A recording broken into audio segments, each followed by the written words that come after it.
कहानियाँ सिर्फ सुनने के लिए नहीं होती। कुछ कहानियाँ होती हैं महसूस करने के लिए।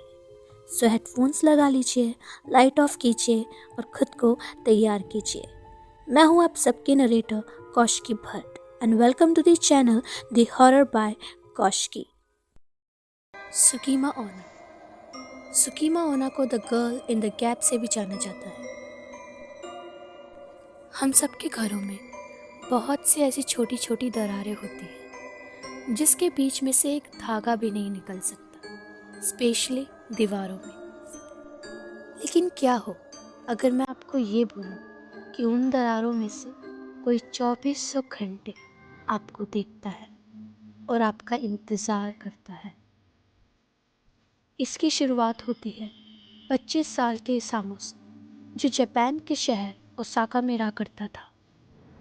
वो हाल ही में एक नए घर में शिफ्ट हुआ था, लेकिन जिस दिन से वो उस घर में शिफ्ट हुआ उसी दिन से उसको वहाँ अजीब सा लगने लगा। उसको हर वक्त ये महसूस होता था कि कोई उससे देख रहा है। उसे ऐसा लगता था मानो जैसे कोई उस पर नज़र रख रहा है, कोई तो मानो उसको घूरता रहता है। लेकिन उस घर में उसके अलावा कोई भी नहीं होता था। उस घर में इसामो जहाँ भी बैठा होता या जो भी करता, उसे हर वक्त ऐसा ही लगता जैसे कि कोई उसके साथ उस कमरे में है। कभी रात को डिनर करते वक्त उसको ऐसा महसूस होता जैसे उसे कोई कर्टन के पीछे से देख रहा है। और अगर वो बाथरूम में होता तो उसको ऐसा लगता जैसे कोई उसको बाथरूम के दरवाजे के नीचे की गैप से कोई घूर रहा है। और कभी कभी जब वो रात को सोता तो उसको ऐसा लगता कि दीवारों के अंदर से आवाज़ आ रही है। इसामो धीरे धीरे इतना ज़्यादा इन चीज़ों से परेशान होने लगा कि उसने उस चीज़ को ढूंढना स्टार्ट किया। वो उस चीज़ को ढूंढना चाहता था जो उसको हर वक्त घूरती रहती है। इसीलिए इसामो ने उस घर में उस चीज़ को ढूंढना चालू किया। वो अगर पर्दों के पीछे देखता तो उसको ऐसा लगता कि कोई उसे बेड के नीचे से देख रहा है। एंड अगर वो बेड के नीचे देखता तो उसको ऐसा लगता जैसे दीवारों की दरारों से कोई उसको देख रहा है। और वो अगर वहाँ देखता तो उसको वैसी ही फीलिंग उसके सोफे के नीचे से महसूस होती। लेकिन उसको कहीं भी कुछ भी नहीं मिलता। धीरे धीरे वो इतना ज़्यादा परेशान हो गया कि उसकी दिमागी हालत ख़राब होने लगी। वो पूरे पूरे दिन बस अपने घर में ही रहता और उस चीज़ को ढूंढता रहता, और जहाँ जहाँ उसको वो चीज़ नहीं मिलती वहाँ पर वो टेप चिपका देता। देखते ही देखते उसका ऑलमोस्ट सारा घर चिपकी हुई टेप से भर जाता है। वो इतना ज़्यादा पागल हो चुका था कि वो अपने घर से बाहर तक नहीं निकलता। कुछ समय बाद जब उसके ऑफिस के दोस्त उसके घर आते हैं तो इसामो को ज़मीन में पड़ा देखते हैं, जो पूरी तरह से कांप रहा था और रो रहा था। उसके ऑफिस के दोस्तों ने जब उसकी ये हालत देखी तो वो उससे पूछते हैं। इसामो अपने दोस्तों को बताता है कि वो लड़की उसको कहीं भी जाने नहीं देगी, और अगर वो चला गया तो वो उसको जान से मार देगी, क्योंकि अगर वो कहीं भी चला जाए तो उस लड़की को अकेला महसूस होता है और वो बुरा मान जाती है। जिस पर कि ये बात उसके दोस्तों को बहुत ज़्यादा अजीब लगती है। वो उससे पूछते हैं कि वो कौन सी लड़की है और वो कहाँ है। तो इसामो ने अपनी ड्रेसिंग टेबल की तरफ उंगली उठाई। इसामो ने कहा कि उस ड्रेसिंग टेबल और दीवार के बीच में जो गैप है वो लड़की वही है।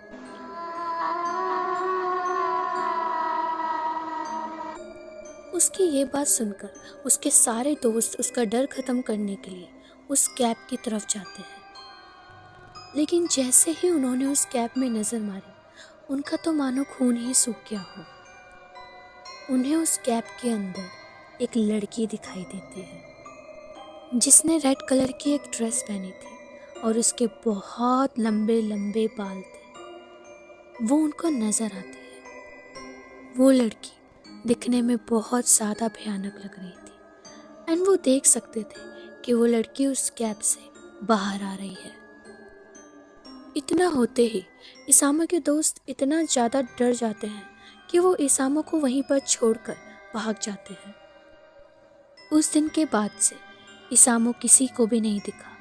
इसामो के साथ क्या हुआ ये तो कोई भी नहीं जानता, लेकिन उसके दोस्त जो उसको वहाँ पर मिलने आए थे वो उस दिन से किसी भी गैप से आंखें नहीं मिला पाए, क्योंकि उनको भी इसामो की तरह ही वही लड़की नज़र आने लगी थी।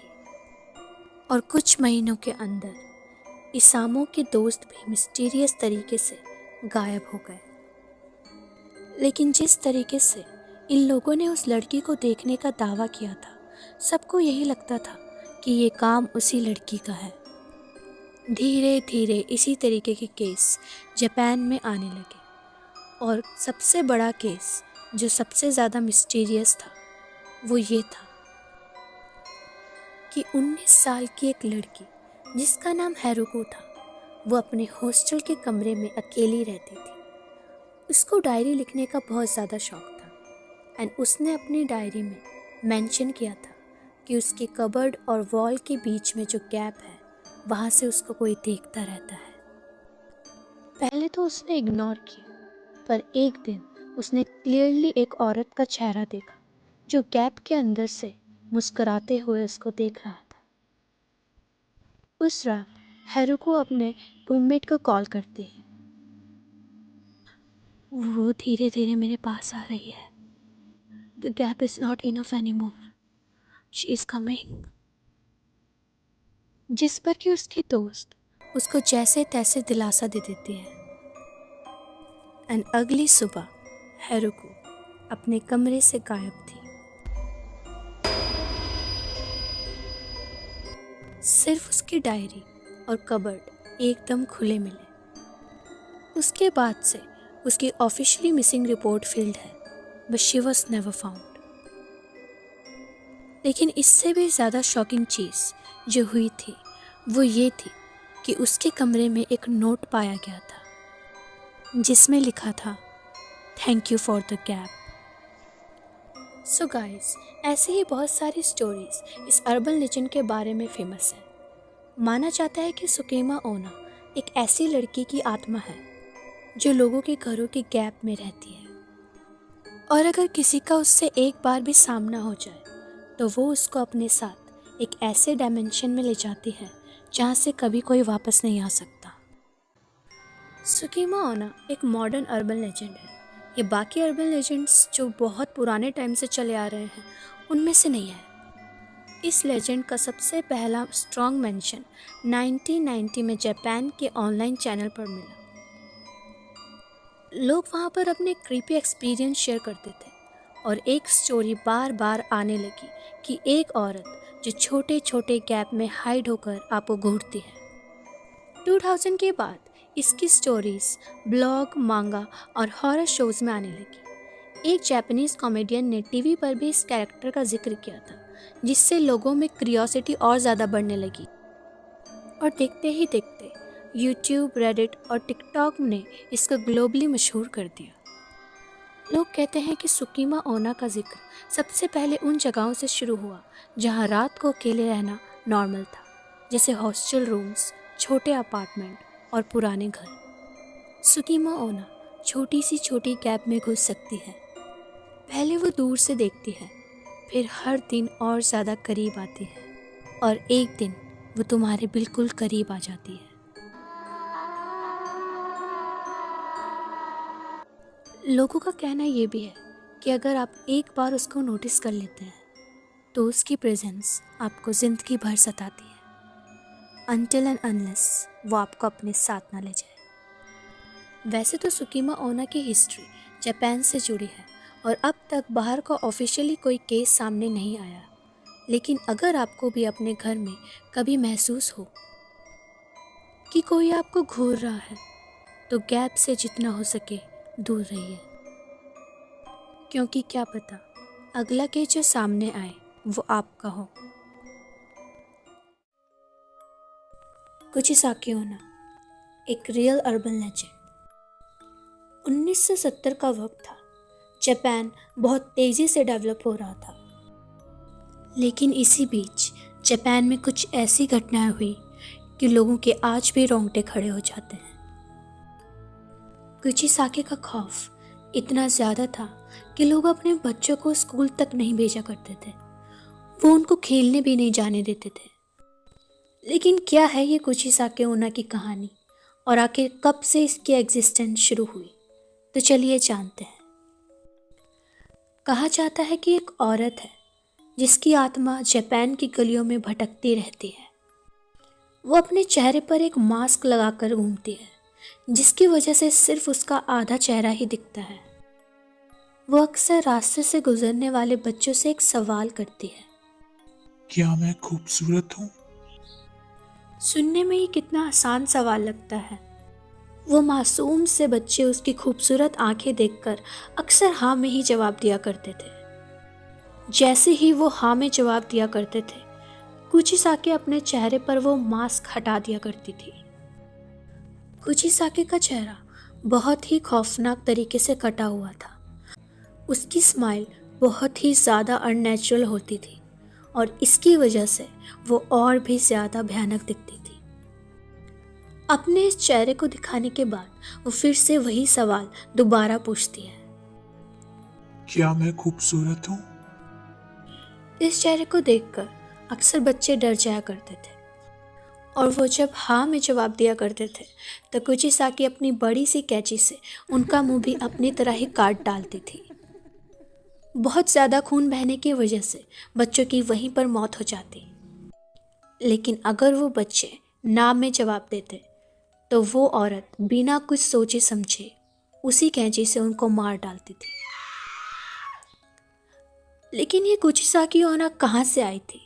कौन थी ये? कहा जाता है कि कुचिसाकी ओना एक बहुत ही खूबसूरत औरत थी। उसको अपनी खूबसूरती में बहुत नाज था। उसका पति एक सामुराई था जो कि उससे बहुत ज़्यादा प्यार करता था। एक दिन उसका पति काम से गया और वो काफ़ी समय तक वापस नहीं आया। कुचिसाकी उन दिनों अकेले रहा करती थी। जब उसका पति वापस आया तो उसने देखा कि कुचिसाकी का एक गैर मर्द के साथ अफेयर चल रहा है। वो देखकर उसका पति इतना ज़्यादा गुस्सा हो गया कि उसने कुचिसाकी का मुंह बीच में से काट दिया और फिर उसने उससे पूछा कि क्या अब उसको अभी भी अपनी खूबसूरती पर नाज है। वो औरत दर्द में रोती रही और ज़्यादा खून बहने की वजह से उसकी मौत हो गई। उसके बाद से उसकी आत्मा अपना आधा कटा हुआ मुंह छुपाए जापान की गलियों में घूमती रहती है और हर आदमी और बच्चे से बस एक सवाल करती है, क्या मैं खूबसूरत हूँ? अगर आपने ना में जवाब दिया तो आप उसका चेहरा बिना देखे मारे जाएंगे, और अगर आपने हाँ में जवाब दिया तो भी आप उसका चेहरा देखकर मारे जाएंगे। कुचिसाकी का खौफ धीरे धीरे इतना ज़्यादा बढ़ चुका था कि स्कूल्स ने स्टूडेंट्स को ग्रुप में घर भेजना शुरू कर दिया। जापान में लोग रात को अकेले चलने से डरते थे और कुछ वक्त बाद कुचिसाकी जापान से चली गई। वो किस मकसद से आई थी और वो क्यों चली गई ये कोई नहीं जानता। अगर आप जापान आते हैं और आपसे कोई मास्क पहनी हुई औरत पूछती है कि वो खूबसूरत है कि नहीं, और आपको पता चले कि वो कुचिसाकी ओना है और किसी तरह से आप बचकर ज़िंदा निकल गए, तो हमें कमेंट में ज़रूर बताइएगा कि वो जापान छोड़कर क्यों चली गई। टेके एक बार डैनियल नाम का एक लड़का अपने स्कूल के बाद अपने घर जा रहा था। रास्ते में उसको हमेशा ही एक सुनसान घर से गुजरना पड़ता था। लोगों का कहना था कि वो घर सुनसान था और उस घर में कोई भी नहीं रहता था। लेकिन डैनियल को हर रोज़ उस घर की खिड़की में एक बहुत खूबसूरत लड़की दिखती थी और वो लड़की हमेशा डैनियल को देखा करती थी। हर दिन जब भी डैनियल अपने स्कूल से घर लौटा करता था, उसको हमेशा उस खिड़की में वो लड़की दिखाई देती थी और वो हमेशा डैनियल को देखती रहती थी और मुस्कुराती रहती थी। एक दिन जब डैनियल स्कूल से लौट रहा था तो उसने डिसाइड किया कि वो उस लड़की से मिलेगा और उसको अपनी फीलिंग्स बताएगा। हर रोज़ की तरह वो लड़की उस दिन भी खिड़की पर खड़ी होकर डैनियल को ही देख रही थी। और उस दिन डैनियल उस घर में गया और सीधा ऊपर चढ़कर उस लड़की के कमरे में चला गया। लेकिन जब वो वहाँ पर पहुँचा तो उसने जो देखा वो देखकर उसके मानो पैरों तले ज़मीन ही खिसक गई। उस लड़की का शरीर उसकी कमर से नीचे कटा हुआ था। खिड़की से सिर्फ उसका आधा शरीर ही डैनियल को दिखता था।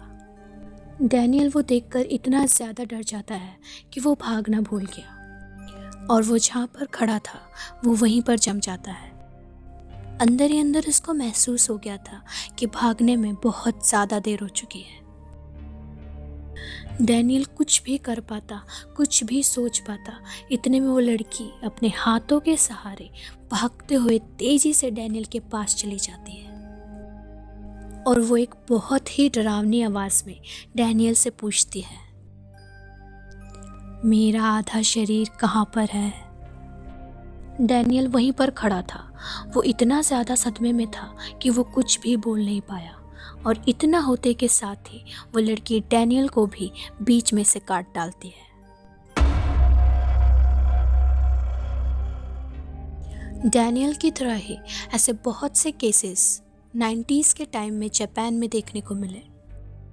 हर केस में विक्टिम की बॉडी को बीच में से काट दिया जाता और वो एक सुनसान जगह पर मरा हुआ मिलता था। आगे जाकर लोगों ने उस लड़की का नाम टेके टेके रखा। लोगों का कहना था कि वो एक काशिमा नाम की लड़की थी जो कि बहुत ही शाय नेचर की थी।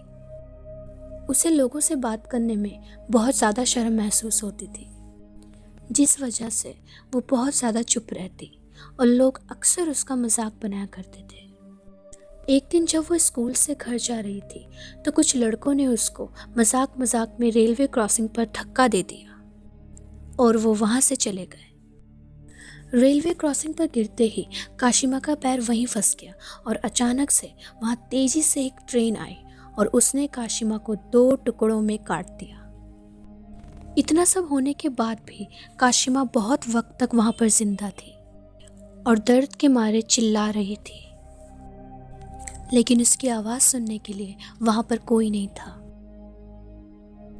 और यही एक दिन था जिसके बाद से ये सब इंसिडेंट्स जापान में होने लगे और काशिमा टेके टेके नाम के लेजेंड से जापान में मशहूर हो गई। वो जापान के सुनसान जगहों पर स्कूल से घर जा रहे बच्चों को रोककर उनसे हमेशा सवाल करती थी कि उसका आधा शरीर कहाँ पर है। लोगों को अक्सर समझ नहीं आता था कि वो क्या करे और ना ही उनके पास उसके सवाल का जवाब था, तो इसीलिए उनका भी वही हाल होता था जो कि डैनियल का हुआ था। माना जाता है कि उसका नाम टेके टेके इसलिए रखा गया क्योंकि जब भी वो अपने हाथों के सहारे चलती थी तो हमेशा टेके टेके जैसी क्रीपी साउंड आती थी, तो तब से लोगों ने इस लेजेंड का नाम टेके टेके रखा और आगे चलकर इस लेजेंड पे बहुत सारी मूवीज़ बनी। लोगों का कहना है कि जो लोग उसके बारे में बात करते हैं और या फिर उसकी स्टोरी को इग्नोर करते हैं तो ज़िंदगी में कभी ना कभी टेके टेके उसको ज़रूर दिखती है। तो क्या आप इस लेजेंड की स्टोरी को इग्नोर करेंगे? और अगर आप इसकी स्टोरी को इग्नोर करने की हिम्मत रखते हैं तो शायद आपको उसके क्वेश्चन का आंसर पता होगा, और अगर आपको नहीं पता तो आपका भी हाल कहीं डैनियल की तरह ना हो जाए।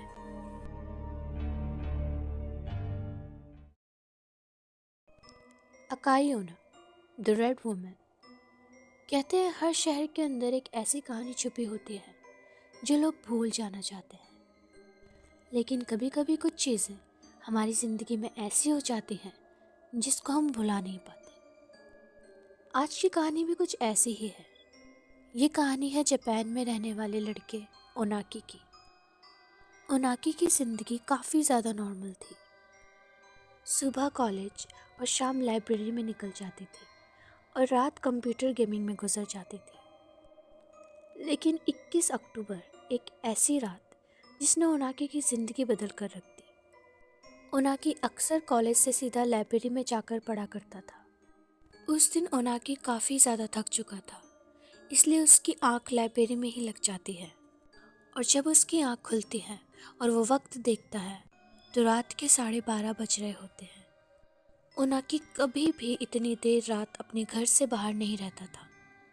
उसने जल्दी से अपना सारा सामान पैक किया और अपने घर के लिए निकल गया। ओनाकी का घर लाइब्रेरी से कम 20 मिनट की दूरी पर था, लेकिन उसके घर से जाने के लिए एक शॉर्टकट रास्ता भी था, जिसकी वजह से वो अक्सर 10 मिनट पहले पहुंच जाता था। लेकिन ओनाकी को अक्सर लोग उस शॉर्टकट से जाने के लिए मना करते थे। उस शॉर्टकट वाले रास्ते पर कोई भी लैंप या रोशनी नहीं थी। उस रास्ते पर हमेशा अंधेरा रहता था और लोगों का कहना था कि उस अंधेरे में अकाई ओना रहती है।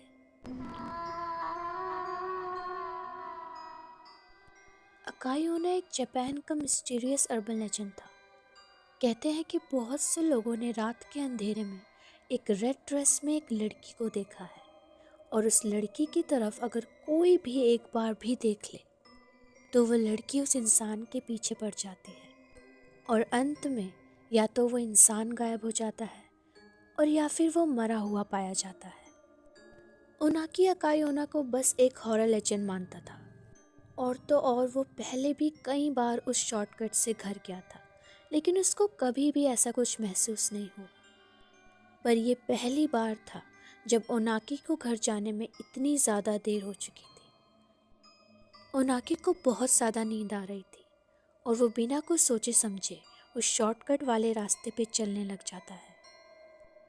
शुरुआत में ओनाकी को सब कुछ नॉर्मल लग रहा था और इसको धीरे धीरे हल्के आसमान की रोशनी में रास्ता दिखाई दे रहा था। कुछ दूर चलते ही अचानक से ओनाकी को दीवार के पास एक औरत खड़ी दिखाई देती है। उस औरत ने लाल रंग के कपड़े पहने थे। ओनाकी को अचानक से घबराहट होने लगी। वो औरत चुपचाप एक जगह खड़ी होकर बस उसको घूरे जा रही थी। ओनाकी को ये बात बहुत ही ज़्यादा अजीब लगती है कि इतनी रात में ये औरत दीवार के पास खड़ी होकर उसको क्यों घूर रही है। उस औरत ने एक लाल रंग की ड्रेस पहनी थी, जिसकी वजह से वो और भी ज़्यादा डरावनी लग रही थी। ओनाकी को एक पल के लिए लगा कि अकाई ओना का लेजेंड कहीं सच तो नहीं, लेकिन फिर भी वो बिना कुछ सोचे अपना सर झुकाए चलने लगा। लेकिन जैसे ही ओनाकी उस औरत के पास से गुजरता है, उससे राह नहीं गया और उसने अपनी ज़िंदगी की सबसे बड़ी गलती कर दी। ओनाकी ने एक नज़र उठाकर उस औरत के चेहरे को देख लिया, और जैसे ही उसने उस औरत का चेहरा देखा, उसके तो मानो होश ही उड़ गए थे। उस औरत का चेहरा काफ़ी ज़्यादा सफ़ेद था। उसे देखकर ऐसा लग रहा था जैसे कि मानो वहाँ एक औरत की लाश खड़ी हो। ओनाकी उस औरत का चेहरा देखकर काफ़ी ज़्यादा डर चुका था। वो वहाँ से जल्दी से भाग गया और वो जैसे तैसे अपने घर पहुँचा। ओनाकी ने जो देखा था उसको वो भुला नहीं पा रहा था। उस औरत का चेहरा मानो उसकी आंखों से जा ही नहीं रहा था। अगले दिन ओनाकी अपने रोज के रूटीन के साथ जिंदगी जीने लगा, लेकिन अब उसकी ज़िंदगी पहले जैसी नहीं रही थी। उसको हर पल महसूस होता था कि उसके अगल बगल कोई तो है। ऐसी ही रात ओनाकी अपने बिस्तर पर एक रात को सो रहा था कि तभी उसको महसूस होता है कि किसी ने तो उसकी चादर को नीचे की तरफ से खींचा है। ओनाकी की नींद अचानक से खुल जाती है और वो अपनी सहमी नज़रों से इधर उधर देखने लगता है, लेकिन उसको कुछ भी दिखाई नहीं देता। लेकिन तभी ओनाकी को अपनी आंखों के सामने एक लाल रंग की परछाई दिखाई दी, जो कि कुछ दूरी पर कुछ सेकंड्स में ही गायब हो गई। ओनाकी को लगा कि वो पागल होता जा रहा है। उसने खुद को काफ़ी बार समझाया कि ये उसका वहम है, और उसने ज़बरदस्ती अपनी आंखों को बंद कर लिया। कुछ वक्त तक आंखें बंद करने के बाद जब उसे बेचैनी महसूस होने लगी, तो जैसे ही उसने अपनी आंखों को खोला और फिर जो उसने देखा वो देखकर वो काफ़ी ज़्यादा घबरा चुका था। उसने देखा कि उसके कमरे के कोने की दीवार पर वही औरत चिपक कर उसको घूर रही है। ये देखकर ओनाकी बहुत ज़ोर से चीखता है और उसकी आंखें खुलती हैं। ओनाकी को समझ में आता है कि ये उसका सपना था। ओनाकी का गला बहुत ही ज़्यादा सूख चुका था। उसका पूरा शरीर पसीने से भीग चुका था। इतना होने के बाद ओनाकी अपने किचन में जाता है और पानी पीने लगता है। लेकिन पानी पीते वक्त उसकी नज़र जब किचन की खिड़की पर जाती है तो उसको वही औरत खिड़की के बाहर खड़ी दिखती है जो कि उसको बहुत ही देर से घूर रही थी। ओनाकी जैसे ही अपने किचन की लाइट्स ऑन करता है तो उसको खिड़की पर कोई भी नहीं दिखाई देता। दिन ब दिन ये इंसिडेंट ओनाकी के साथ बढ़ते जा रहे थे। उसको हर जगह अकाई ओना दिखने लगी थी। ओनाकी ने अपने कुछ दोस्तों को बताने की कोशिश की लेकिन किसी ने भी उसकी बातों पर यकीन नहीं किया। ओनाकी के दिमाग में यही चल रहा था कि कहीं वो भी गायब तो नहीं हो जाएगा, और उसका डर इतना ज़्यादा बढ़ चुका था कि उसने डिसाइड किया कि वो पुलिस को कॉल कर कर सब कुछ बता देगा। ये सोचते सोचते ओनाकी हिम्मत कर अपने रूम के बाहर आता है और वो देखता है कि उसके घर का दरवाज़ा पूरी तरह से खुला हुआ है। ये देखकर ओनाकी बहुत ही ज़्यादा घबरा चुका था और वो अपने फ़ोन की तरफ जाता है और अपना फ़ोन उठाता है। लेकिन इतने में जैसे ही वो अपना फ़ोन उठाता है उसको महसूस होता है जैसे उसके कंधे पर किसी ने तो हाथ रखा है। इतना महसूस होते ही ओनाकी जैसे ही अपने सामने वाले मिरर में देखता है तो उसके होश उड़ जाते हैं। ठीक उसके पीछे अकाई ओना खड़ी थी, लेकिन तब तक बहुत ही ज़्यादा देर हो चुकी थी।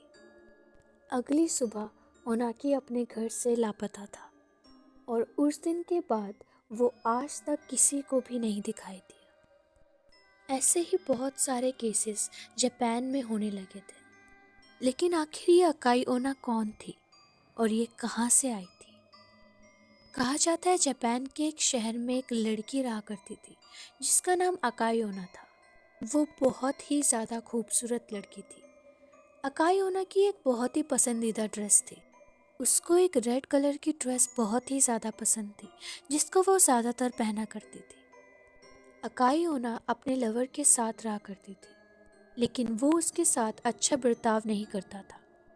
उनकी हर वक्त लड़ाइयाँ होती थी और आसपास के लोगों के लिए ये बहुत ही ज़्यादा नॉर्मल हो चुका था। लेकिन एक रात उनके बीच में लड़ाई इतनी ज़्यादा बढ़ जाती है कि अकाई ओना का लवर उसको वहीं पर मार देता है। कहा जाता है अकाई ओना उस दिन कॉरिडोर तक भागी थी और दरवाजे पर हाथ मारकर मदद के लिए चिल्लाई थी, लेकिन उसकी मदद के लिए कोई भी नहीं आया। सबको लगा कि उनका रोज की तरह ही झगड़ा हो रहा है और इसी के कुछ हफ्तों बाद लोगों ने अकाई ओना को रात में देखने का दावा किया और इसी तरह अकाई ओना का लेजेंड जापान में हर जगह मशहूर हो गया। तो अगर आपको सुनसान जगह में कोई ऐसी औरत दिखाई दे तो आप उसकी तरफ ना देखें, क्योंकि अगर वो अकाई ओना हुई तो वो आपको कभी नहीं छोड़ेगी। काओ आना। हर इंसान को उसकी लाइफ में किसी ना किसी चीज़ से डर ज़रूर लगता है, और जब यही डर हद से ज़्यादा हो तो वो फोबिया बन जाता है। आप में से भी काफ़ी लोगों के डिफरेंट डर होंगे, जिसमें से एक है ट्राइपोफोबिया। ये एक ऐसी हेजिटेशन होती है जो कि स्मॉल होल्स पैटर्न से होती है। लेकिन क्या हो अगर मैं आपको ये बताऊं कि इसी से रिलेटेड एक जापान का बहुत ही जाना माना लेजेंड है जिसका नाम है काओ आना, यानी कि the holes in the face. ये कहानी है टोक्यो के एक छोटे से अपार्टमेंट में रहने वाले रियूची की। रियूची की लाइफ बहुत ही ज़्यादा नॉर्मल थी। सुबह ऑफिस जाना और फिर मेट्रो का सफ़र करके रात को लेट तक घर पहुंचना और फिर डिनर करके सो जाना, यही लाइफ रियूची की थी। एक दिन रियूची सुबह अपने नॉर्मल रूटीन के जैसे ही उठता है और अपने बाथरूम में तैयार हो रहा होता है कि तभी वो नोटिस करता है कि मिरर में उसके गाल में एक छोटा सा बहुत ही छोटा सा होल उसको नज़र आ रहा है। वो होल इतना ज़्यादा छोटा था कि एक नीडल उसके आर पार हो जाए।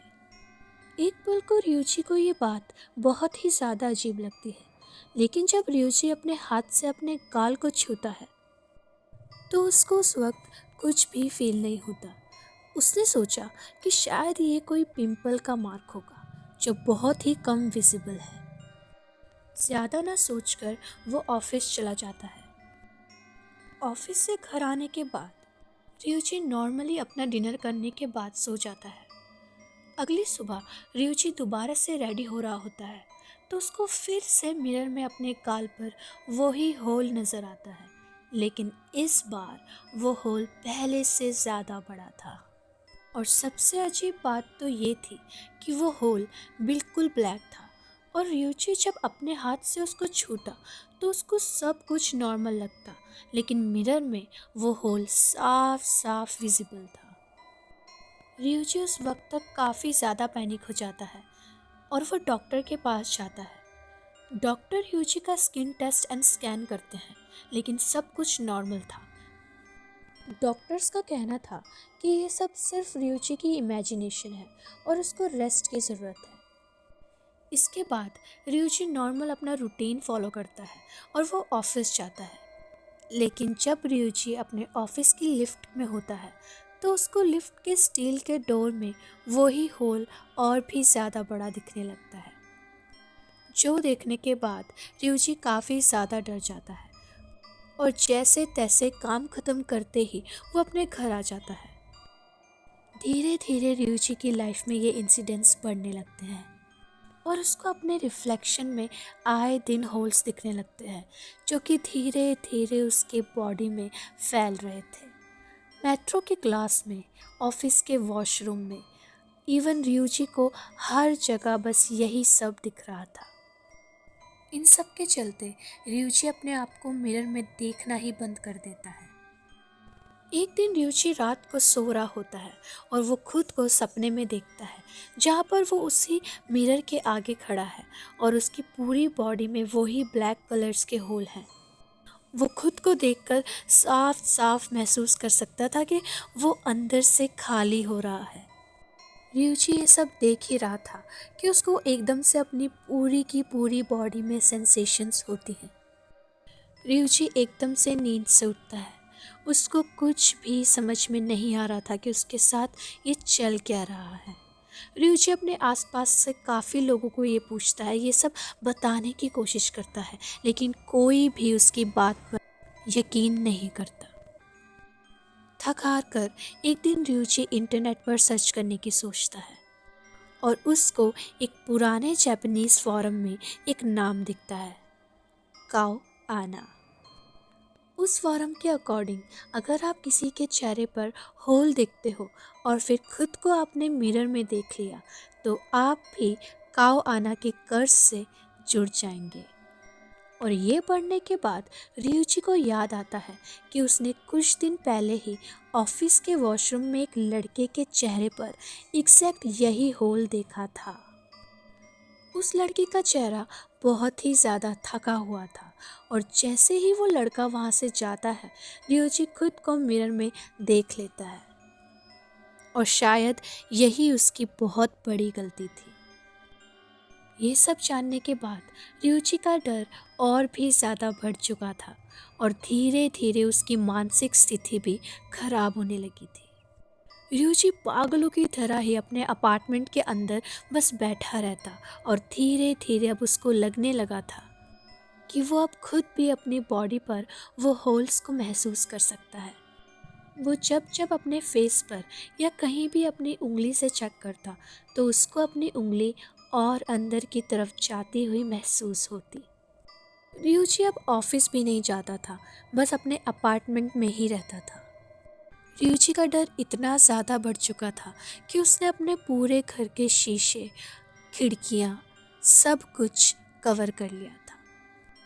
धीरे धीरे दिन बीतने लगते हैं और धीरे धीरे वो दिन हफ्तों में बदल जाते हैं।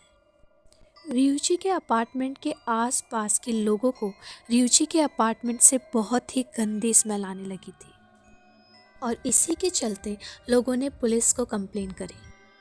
पुलिस के आने के बाद जब रियोची के अपार्टमेंट को खोला गया तो बाथरूम के मिरर के सामने रियोची की डेड बॉडी मिली। रियोची की बॉडी बिल्कुल ठीक थी, लेकिन एक बात जो गौर करने की थी वो ये थी कि रियोची के बाथरूम का मिरर टूटा हुआ था। इन सब चीज़ों के बाद जब रियूजी की बॉडी को पोस्टमार्टम के लिए भेजा गया तो डॉक्टर ने उसकी डेथ का रीज़न सडन हार्ट अटैक दिया और पुलिस ने केस को क्लोज कर दिया नेचुरल कॉज बताकर। ये इंसिडेंट काफ़ी ज़्यादा डिस्टर्बिंग था। इवन जो लोग रियूजी को जानते थे वो लोग बताते थे कि रियूजी अक्सर उनको कॉल कर कर यही चीज़ें बोलता था कि उसको अपनी बॉडी पर होल्स दिखते हैं। लेकिन जो लोग उस दिन वहाँ पर थे जब रियूजी की डेड बॉडी मिली थी, उनमें से कुछ लोगों ने कहा था कि अब उनको भी बाथरूम के मिरर में 1 सेकंड के लिए अपने चेहरे पर भी वही छोटे होल दिखते हैं। लेकिन कावाना के इस कर्ज की शुरुआत हुई कहाँ से थी? लोग कहते हैं ये कर्ज पहली बार तब शुरू हुआ था जब टोक्यो में एक पुराने मेंटल हॉस्पिटल को बंद किया गया। उस मेंटल हॉस्पिटल में ऐसे पेशेंट थे जो अपनी पहचान, अपना चेहरा सब कुछ भूल चुके थे। हॉस्पिटल आगे जाकर बंद हो गया, लेकिन जो चीज़ वहाँ रह गई वो मिरर के अंदर ये कर्ज छोड़ गई थी। बस तब से कावाना का कर्ज शुरू हुआ। अगर आपको कभी भी किसी के चेहरे पर कोई होल नज़र आए तो उसको ज़्यादा देर तक ना देखें, क्योंकि ये कर्ज धीरे धीरे फैलता है। सो गाइस, ये है कुछ जापान के अर्बन लेजेंड्स की कहानी। अगर आप चाहते हैं मैं और जगहों के अर्बन लेजेंड्स को भी कवर करूं तो मुझे कमेंट्स में ज़रूर बताइएगा। एंड आई होप आपने इन स्टोरीज़ को एंजॉय किया होगा। एंड गाइस, अगर आप मेरी स्टोरीज़ को पसंद कर रहे हैं तो प्लीज़ इस चैनल को सब्सक्राइब करिए और इस चैनल को सपोर्ट करिए। मिलते हैं नेक्स्ट स्टोरी में। तब तक के लिए keep listening the horror by Kaushiki.